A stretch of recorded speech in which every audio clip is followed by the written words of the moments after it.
Le tengo el remedio. 7 de la mañana, 40 minutos. Continuamos con más información aquí en Arriba Bogotá. Y hoy en Le Tengo el Remedio vamos a hablar de los derechos, de la sexualidad para todas las personas en el marco del Día Mundial que se va a celebrar este próximo jueves y tiene que ver con la salud sexual y reproductiva.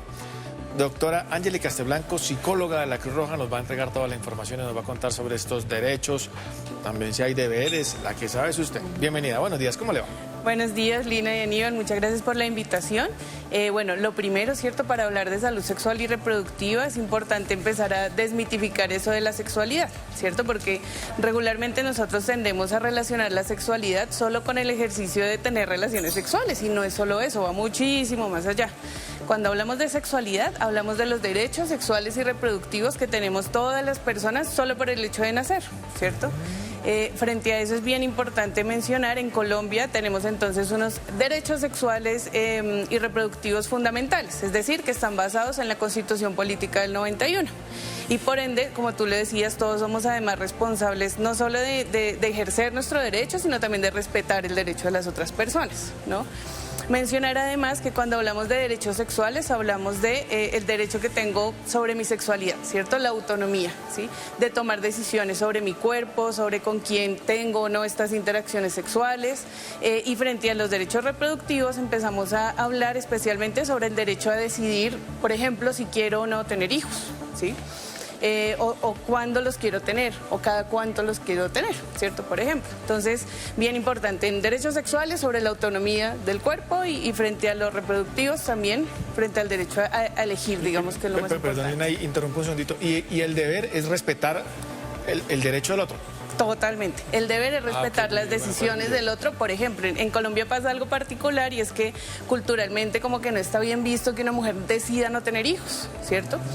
Frente a eso, ¿qué tiene que hacer el resto de la sociedad? Decir, bueno, es su decisión, está bien, ¿cierto? No pasa nada. Pero culturalmente todavía tenemos ahí un poco de barreras, ¿no? Frente a ese acceso. Fíjense que hace muchos años, hace décadas, pasaba que las mujeres incluso debían ir acompañadas, ¿cierto? Para hacerse la operación, la ligadura de trompas, ¿no? Ahora no, ya hay unos avances y las mujeres podemos ir solas, decidimos no tenerlos, vamos solas. Hablemos en términos de derechos sexuales, cuando usted habla de la autonomía del cuerpo y en esta sociedad en la que el cuerpo también se ha cosificado muchísimo en plataformas digitales. ¿Cuál es esa recomendación que entregamos a las nuevas generaciones para empezar a generar una autonomía, pero no basada en esos patrones que vemos en estas plataformas? Bien interesante la pregunta porque fíjense que los cuerpos están muy sexualizados, como tú dices, ¿no? Entonces, ahí yo me centraría especialmente, es un tema de no dejar toda la responsabilidad sobre la persona, ¿cierto?, que está siendo expuesta, por ejemplo. Tendemos un poco a dejar la responsabilidad sobre ella y en realidad la responsabilidad la tenemos como sociedad de decir, venga, pues no cosifiquemos el cuerpo de las personas como, no sé, las campañas publicitarias, muchas están centradas sobre el cuerpo, sobre mostrar el cuerpo de los demás para vender tal vez y ahí nosotros tenemos unos límites, ¿no? Creo que la recomendación más importante y la palabra clave en derechos sexuales y reproductivos es el consentimiento, ¿cierto? El consentimiento en cuanto a qué, la otra persona debe dar su aceptación, ¿cierto?, de mostrarse o participar en ciertas interacciones sexuales. Entonces, importante acá el consentimiento es como lo más centrado en todo esto. Psicóloga, en medio de esta situación y en los derechos reproductivos y sexuales, hablamos de todas las personas, de todas las parejas, independientemente de los gustos o lo que sea. Pero, por ejemplo, si hay una pareja del mismo sexo y quieren tener hijos y hay a quien, entonces dice, no, yo sí quiero, usted también, pero entonces no podemos, ¿ahí qué? ¿Cómo es el tema? Bueno, o sí podemos, pero con ayuda, pero ¿ahí qué? Eso es bien interesante porque hay uno de los grandes mitos y es decir que los derechos reproductivos son solo para las mujeres, ¿no? Porque uno pensaría como son las, digamos que biológicamente las que tienen la capacidad de gestar. Sin embargo, los derechos reproductivos son para todos, hombres, mujeres, todos. En este sentido, si por ejemplo una pareja del mismo sexo, digamos de hombres, quisiera tener hijos, ya constitucionalmente es posible, ¿cierto? Claro, no lo van a hacer de manera biológica, ¿cierto? Porque no tienen la capacidad, pero sí tienen el derecho de acceder a sistemas de adopción o a vientres subrogados, que es cuando se alquila, digamos, entre comillas, el vientre. Entonces, decir que el derecho de la paternidad y de la maternidad es de todos acá, o sea, todos tenemos derecho.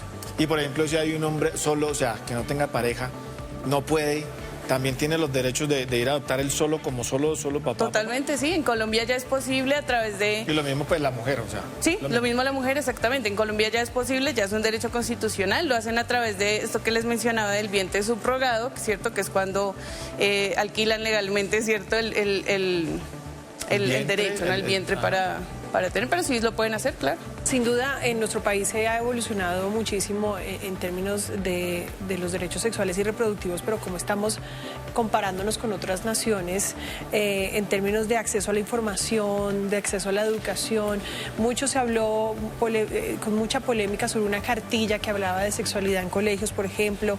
También los servicios de salud sexual y reproductiva están al alcance de la gente. Fíjate que todavía no, todavía nos falta un montón y de hecho esa es una de las grandes barreras que tenemos los seres humanos frente al acceso a servicios efectivos en salud sexual y reproductiva. Por un lado, como está tan mitificado y nos da pena hablar del tema, todavía nos cuesta, ¿cierto? En las escuelas y incluso en los trabajos, uno se da cuenta que todavía cuesta un montón. Entonces, lo primero, hay una barrera frente a la información, como tú mencionas, y es centrarse, por ejemplo, en la educación sexual en los colegios. Lamentablemente aún se centra mucho solo en métodos anticonceptivos, ¿cierto? Y sin embargo no enfocamos el tema hacia los derechos de la autonomía. O sea, usted tiene derecho a decidir con quién estar, con quién no estar, a derecho a elegir sobre su cuerpo. Esa todavía no es una conversación que se esté dando. Y por otro lado, en Colombia, pues lamentablemente todavía no tenemos aún amplio acceso a los servicios de salud reproductiva. Número uno, por la falta de presencia institucional, esa puede ser una de las barreras. Si lo pensamos en las grandes urbes, pues seguramente hay un poquito más. Sin embargo, si lo pensamos a modo rural, todavía cuesta un montón porque no llegan los métodos, porque no hay profesionales cualificados en el tema. Entonces, frente a eso sí todavía cuesta un montón. Ángel, y en el caso, ¿cuándo arranca como una sexualidad sin necesidad de que llegue al acto sexual como tal? Sí. No, perfecto. Fíjense que los derechos sexuales y reproductivos arrancan en el momento en que todos nacemos, ¿cierto? Porque los derechos humanos son inalienables, es decir, nadie nos los puede quitar y tenemos el derecho apenas nacemos, ¿cierto? Entonces, no arranca solo cuando empezamos a tener relaciones sexuales, arranca desde que nacemos y arranca cuando nos empiezan a contar un poco la privacidad de nuestro cuerpo, el autocuidado, ¿cierto? Qué permitir y qué no permitir. Entonces arranca desde, te puedo decir, tal vez desde que la persona tiene capacidad de raciocinio y ahí ya hablamos de niños y niñas, ¿sí? De ahí para adelante. Y es que porque hablamos de esas primeras generaciones, psicóloga, y es justamente por la concepción que han tenido estas generaciones que nos han precedido, de pronto que con algún tabú, algún temor, pues no han conversado de manera abierta con hijos, sobre todo en edades tempranas, sobre estos temas de sexualidad y de derechos reproductivos. ¿Cuáles son esos tabús más enquistados en la sociedad que aún los escuchamos de padres y abuelos? Gracias, sí, esa tiende a ser incluso una barrera que ponemos como sociedad, y es que de sexualidad no se habla, ¿cierto? Y cuando no se habla, pues lo que hacemos es aumentar la desinformación de los adolescentes y de los niños, y frente a eso, pues, ¿con qué información se encuentran? Con la que están en redes sociales, con la que le cuentan los amigos, y para nosotros es bien importante mencionarlo porque parte de la desinformación implica también un poco el camino hacia las violencias basadas en género, ¿sí? El hecho de hablar de violencias basadas en género, o sea, la violencia basada en género vulnera los derechos sexuales y reproductivos directamente, ¿sí? Y como les decía, como que uno tiende a poner la responsabilidad acá, pero no pensamos en que hace mucho tiempo pudimos haber hablado. Yo me centro mucho en la autonomía porque es esto, en decir, usted tiene la capacidad de decidir, ¿sí? Desde que son niños y adolescentes. También en este caso de los derechos de la sexualidad y de la reproducción, cuando hay desinformación, eso también implica y se ve reflejado en enfermedades de transmisión sexual y sobre todo lo que usted nos decía también en el área rural, que no llegan, allá solamente se centran prácticamente en la anticoncepción, pero si no llega ni siquiera a eso. Imagínense, exactamente. Entonces, y ese ha sido uno de los focos en el marco de la salud pública, porque nos hemos dado cuenta que el incremento, por ejemplo, de enfermedades de transmisión sexual o de infecciones de transmisión sexual se da a partir de estos imaginarios o ideas erróneas que tenemos. Por ejemplo, arrancando por mitos urbanos sobre el VIH, sobre el SIDA o sobre otras enfermedades, ¿cierto? Como hay tanto tabú, la gente no va a pedir la prueba, ¿cierto? Que son gratuitas, que hay acceso, la gente no va porque hay mucho tabú y es señalada por todas las otras personas, y entonces no, porque van a decir que yo qué hice. Y fíjense que, por ejemplo, las enfermedades de transmisión sexual están muy vinculadas con este tema de la promiscuidad, pero es que todos estamos expuestos a sufrirlas. Esto no solo se da porque tengas muchas parejas sexuales, se puede dar en cualquier momento, ¿sí?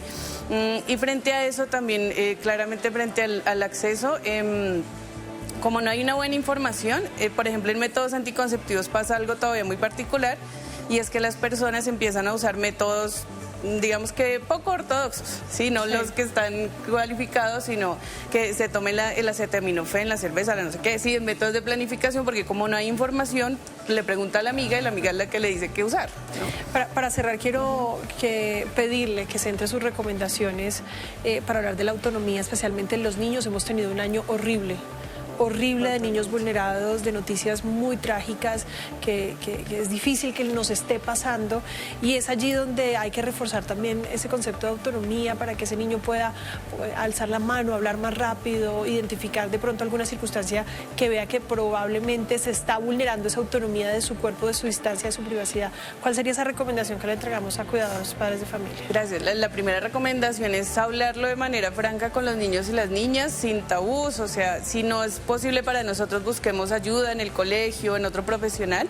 Sin embargo, creo que es importante recordar que, por ejemplo, la violencia psicológica, para mí, siempre pongo esta metáfora un poco del titiritero que está arriba con sus hilos, ¿cierto? Y a través de la manipulación logra que la autonomía se rompa. Se rompa, exactamente. Entonces, es muy importante hablar con los niños y las niñas y decirles, si le dicen esto, si le dicen que me van a hacer algo, si me dicen que se la van a llevar, no crea, ¿cierto? Tiene que decirme, pero como no se da la conversación, entonces lo primero es hablar, ¿cierto? Ustedes que son embajadores en el tema y dicen no es hora de callar, claro, no es hora de callar como sociedad y decirles hable, ¿cierto? ¿Qué pasa si te tocan acá? Entonces habla, por favor, cuéntame, etc., porque a través de la manipulación, pues nada, se rompe la autonomía, como tú decías. Muy bien, pues Angélica Castelblanco, ¿otra pregunta? No, pues Ahí están las recomendaciones. con un montón de preguntas más, se acaba el tiempo, pero es muy importante esa recomendación a nivel de abrir la conversación desde las tempranas edades para evitar que estos hechos terminen en las tragedias que hemos tenido que registrar este año. Y toda esta educación arranca desde casa y con buena orientación. Así es. Pues Angélica Castelblanco, coordinadora de género y diversidad de la Cruz Roja, muchísimas gracias por acompañarnos aquí en Arriba Bogotá. Muchas gracias a ustedes. Gracias.